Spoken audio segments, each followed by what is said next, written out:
আক্রমণের প্রতিবাদে আমাদের এই প্রতিক্রিয়া আন্দোলন চলছে। পুলিশ প্রশাসন জেনে রাখো আগামী দিনে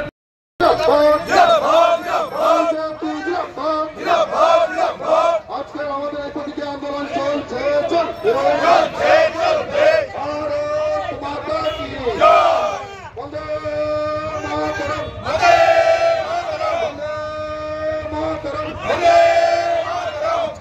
বিরোধী দলনেতা যখন রাস্তা সাধারণ মানুষের স্বার্থে রাস্তায় পুলিশ প্রতিগামী আমরা পদত্যাগ করতে হবে, অবিলম্বে পুলিশ প্রতি পদত্যাগ করতে হবে।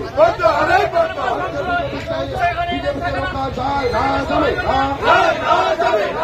বন্দে মাতরম। আমাদের চণ্ডীপুরের এই সুস্থ পরিবেশে আমরা